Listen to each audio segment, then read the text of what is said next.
Hola, amigos, hoy les traigo una historia que les ocurrió a un grupo de primos en San Pablo del Monte, allá en Tlaxcala. Esta historia es narrada por Diego, uno de los protagonistas. Los eventos que les contaré son tan inquietantes que aún hoy, años después, los primos evitan hablar de aquella noche.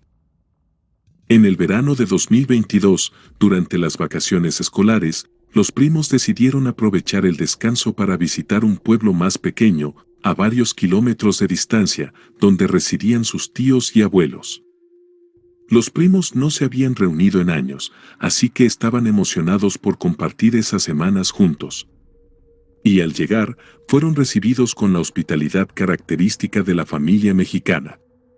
O sea, con una mesa llena de comida casera, risas y las historias interminables de sus tíos sobre los viejos tiempos del pueblo. Para estos jóvenes, acostumbrados al ritmo acelerado de la ciudad, el cambio era revitalizante. Querían disfrutar cada momento, lejos de las tareas escolares, los trabajos temporales y el bullicio urbano. Durante los primeros días, los primos se dedicaron a explorar el pueblo y sus alrededores. Caminaban por los senderos que serpenteaban entre los campos de maíz, jugaban partidos de fútbol en la cancha del pueblo donde los niños locales se unían a las retas. Las chicas, en particular, pasaban horas tomando fotografías de los paisajes, los atardeceres y las casas pintorescas. Por las noches, organizaban juegos de cartas, contaban historias o veían películas en una vieja televisión que apenas captaba señal. Como es de imaginarse, el pueblo era pequeño, con pocas atracciones más allá de sus campos, la iglesia centenaria, el mercado semanal y un río donde los niños nadaban. Después de una semana, los primos ya habían recorrido cada rincón y comenzaron a sentirse aburridos. Era tiempo soleado, y el calor del verano era implacable, haciendo que las tardes fueran largas y monótonas.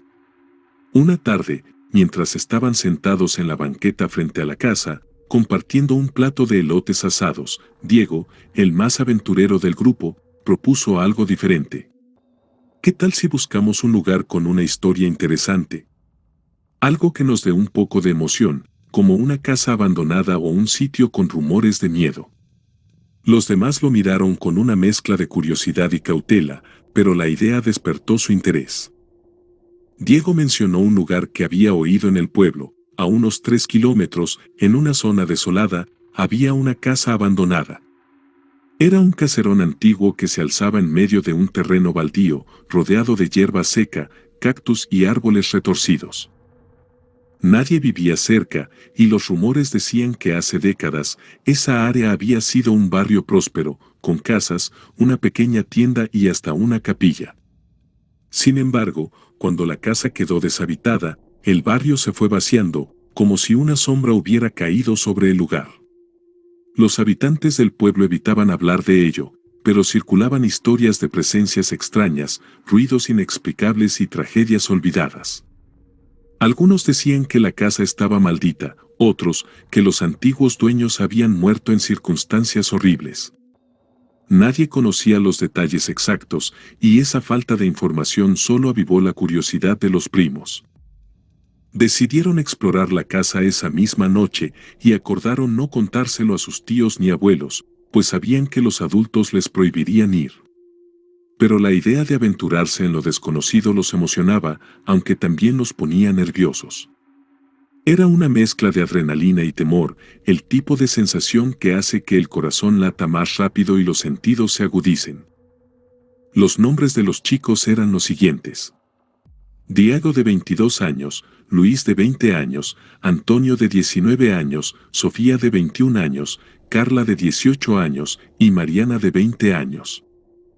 Esa noche, alrededor de las 8, cuando el pueblo estaba en calma y las familias se reunían en sus casas para cenar o ver televisión, los primos pusieron en marcha su plan.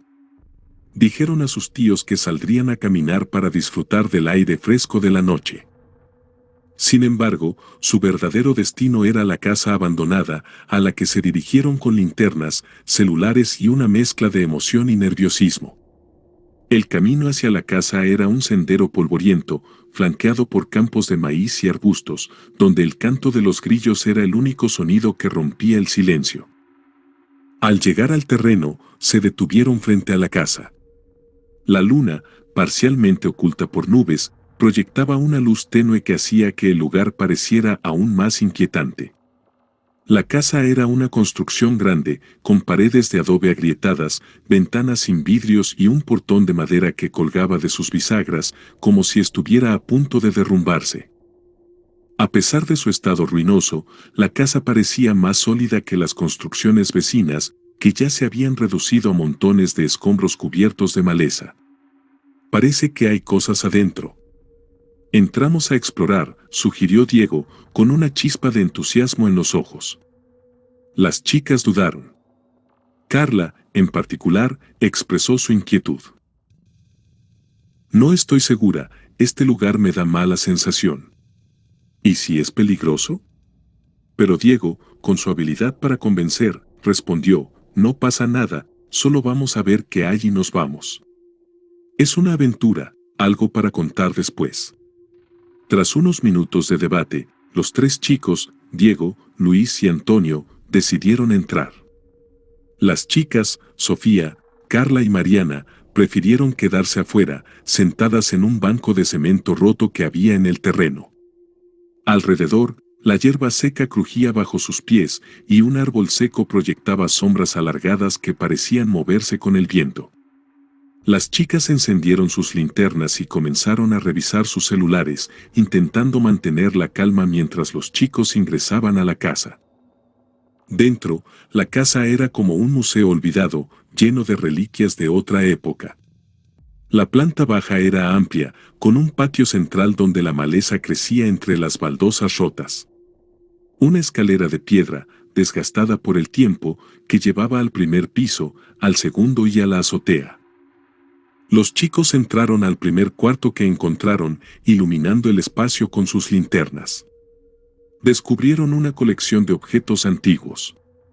Como un baúl de madera viejo, una máquina de coser de pedal, sillas de madera con asientos deshechos, y un calendario de 1985 colgado en la pared, con la imagen descolorida de un cantante mexicano famoso. Todo estaba cubierto de polvo y telarañas, y el aire tenía un olor a humedad que se pegaba a la ropa. El suelo crujía bajo sus pasos, y cada ruido resonaba en el silencio de la casa. Los chicos comenzaron a inspeccionar los objetos con una mezcla de curiosidad y cautela. Encontraron cosas que parecían sacadas de un mercado de antigüedades, como por ejemplo, cintas de casete con música ranchera y baladas de los años 80, revistas viejas con portadas de actores de telenovelas, monedas que ya no circulaban y una caja de madera con fotografías en blanco y negro de una familia sonriente, tomada en lo que parecía ser un patio soleado.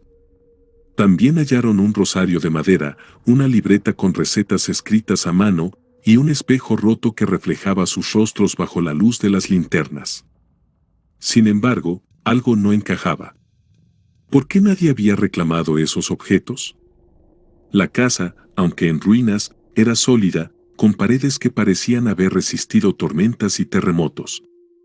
Este lugar tiene algo extraño, murmuró Antonio, frunciendo el ceño mientras examinaba una fotografía.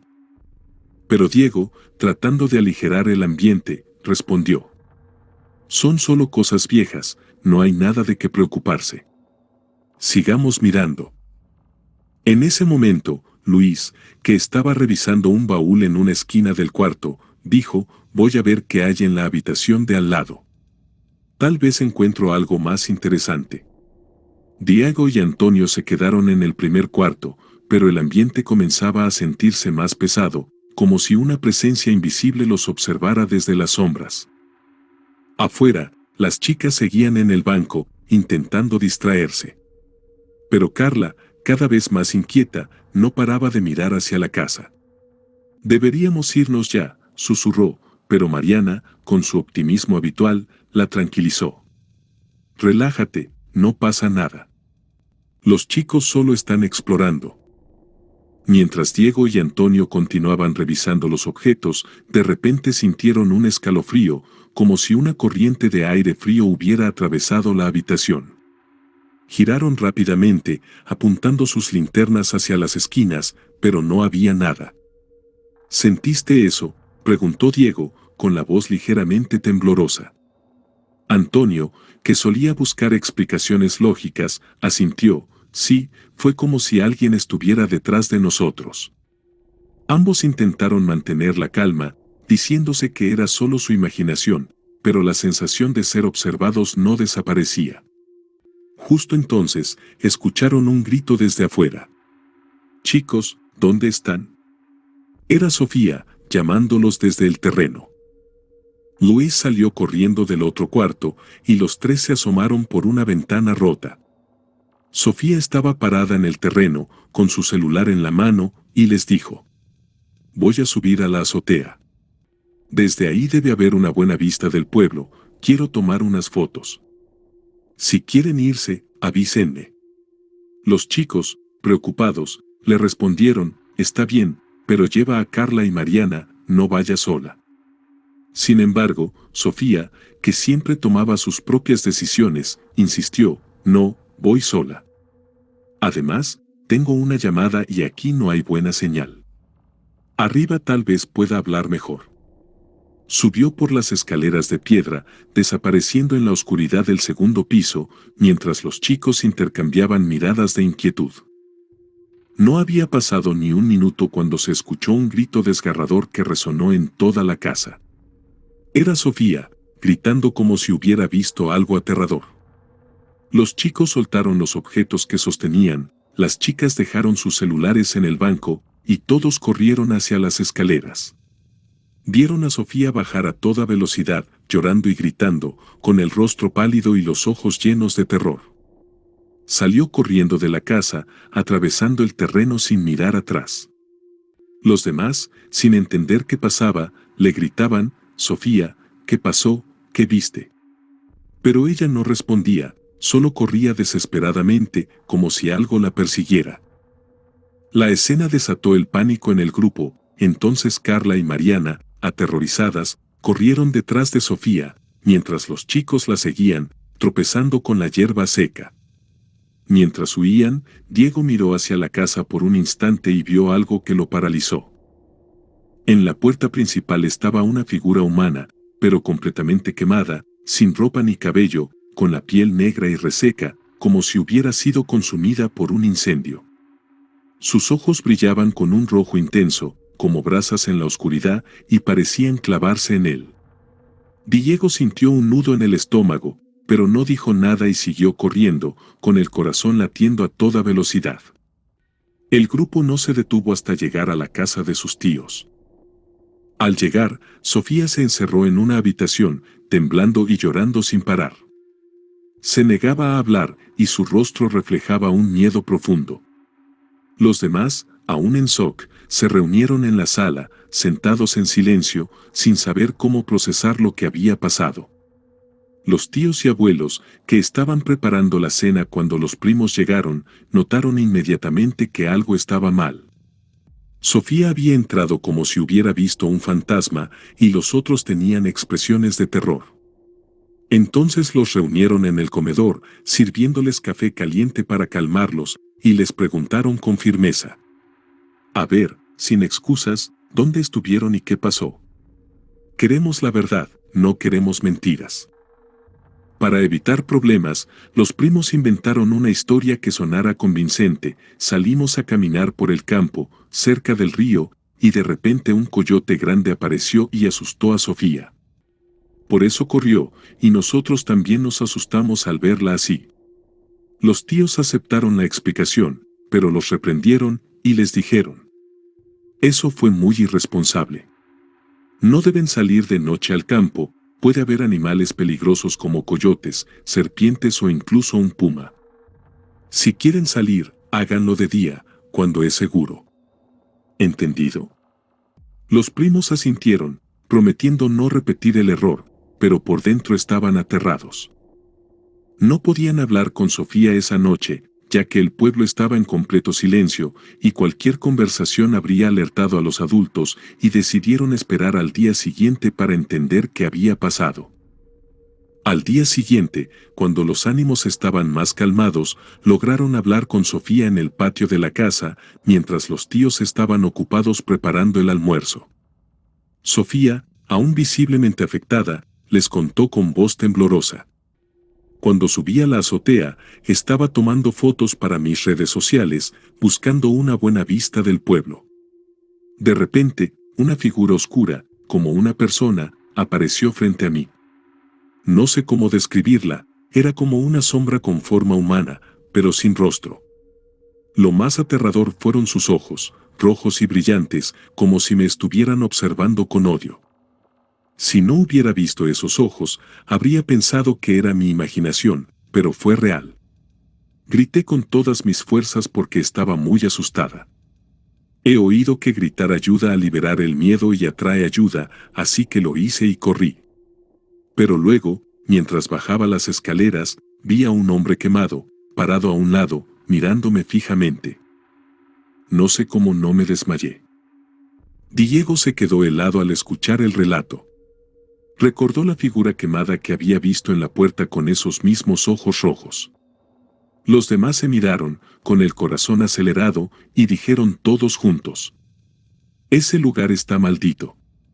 No volveremos nunca». Sin embargo, Diego, que siempre había sido apasionado por los misterios y las historias sobrenaturales, no estaba satisfecho. Había leído libros sobre fantasmas, visto documentales sobre casas embrujadas y seguía canales de YouTube dedicados a lo paranormal. Así que para él, esta era la oportunidad de tener una experiencia paranormal. Habló con Luis mientras desayunaban en la cocina y les dijo: «Tenemos que regresar y entender qué pasó. Sofía vio algo, y yo también lo vi. No puedo quedarme con la duda de qué fue». Luis se negó rotundamente y dijo: «Estás loco, yo no vuelvo a ese lugar. Haz lo que quieras». Pero Antonio, que compartía la curiosidad de Diego, aceptó y dijo: «Está bien, voy contigo, pero espero que no sea un error».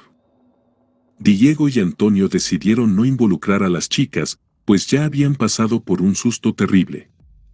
En cambio, invitaron a dos amigos del pueblo, uno llamado Juan y otro llamado Miguel. Los cuatro se reunieron la noche siguiente, alrededor de las 2 de la mañana, cuando todos en la casa dormían. Llegaron a la casa abandonada con el plan de pasar la noche allí y descubrir qué estaba ocurriendo. Durante la primera hora, no pasó nada fuera de lo común, pero el ambiente era cada vez más opresivo. El silencio de la casa era interrumpido solo por el crujido de las tablas del suelo y el leve silbido del viento que se colaba por las ventanas rotas. Diego y Juan estaban en un cuarto del primer piso, examinando una pila de objetos antiguos. Entre tantas cosas había un rosario de madera con cuentas desgastadas, un cuaderno con recetas manuscritas de platillos tradicionales, una fotografía en sepia de una pareja de ancianos sonriendo, y un candelabro cubierto de cera derretida. Juan comenzó a sentirse somnoliento, apoyándose contra la pared, mientras Diego también luchaba contra el cansancio. Entonces dijo: «Voy con Antonio», trajo una botella de agua en su mochila. «Regreso en un momento». Estaba bajando, a mitad de las escaleras, cuando escuchó un ruido fuerte, como si un objeto de vidrio se hubiera estrellado contra el suelo en el piso de arriba. Corrió de vuelta al cuarto donde estaba Juan y se encontró con una escena que lo dejó sin aliento. Cuando llegó, miró cómo Juan estaba tendido en el suelo, con una figura oscura encima de él. Era como un hombre quemado, sin ropa ni cabello, con la piel carbonizada y agrietada, como si hubiera sido consumido por un incendio devastador. Estaba sentado sobre el pecho de Juan, como si lo estuviera asfixiando con una fuerza invisible. Juan tenía los ojos desorbitados, la lengua afuera, y sus manos se aferraban a su propio cuello, incapaz de respirar.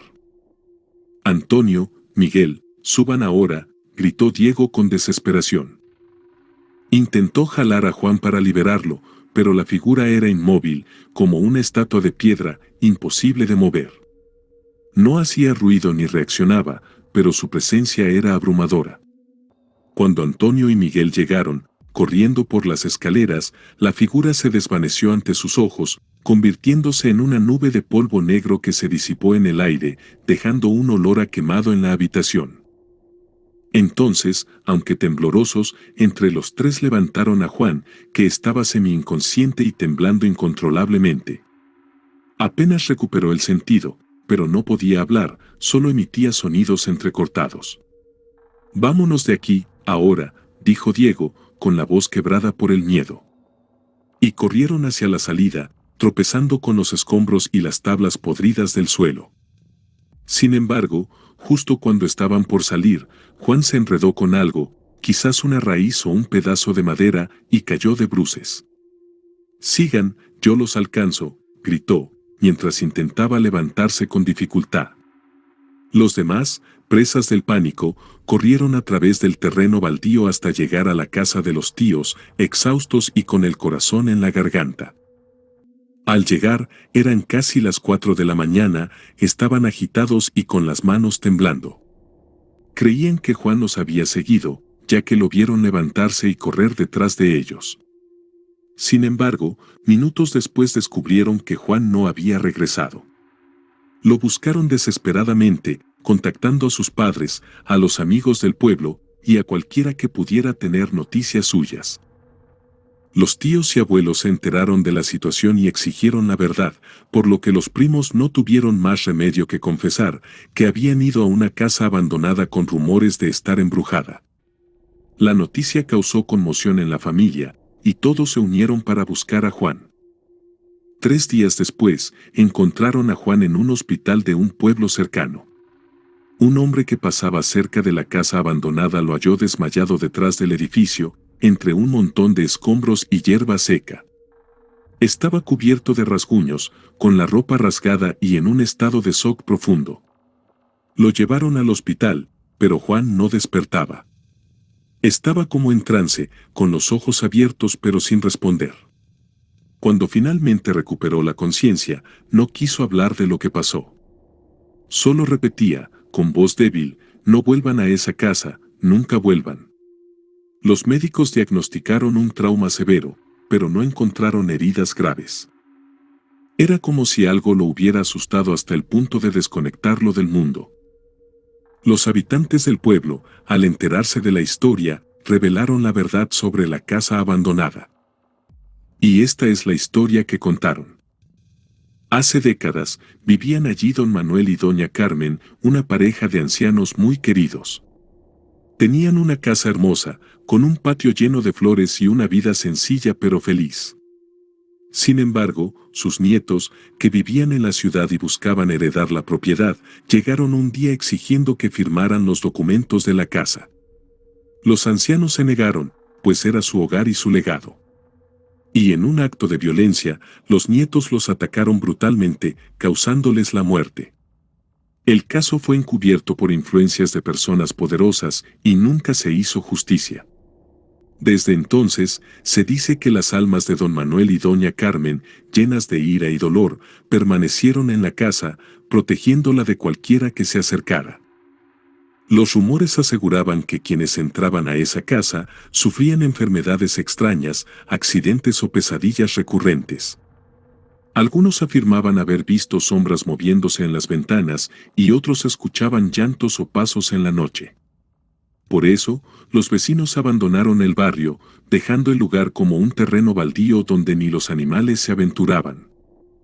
Juan, aunque sobrevivió, quedó profundamente afectado y nunca volvió a ser el mismo. No podía dormir sin despertarse gritando y evitaba cualquier mención de la casa o de aquella noche.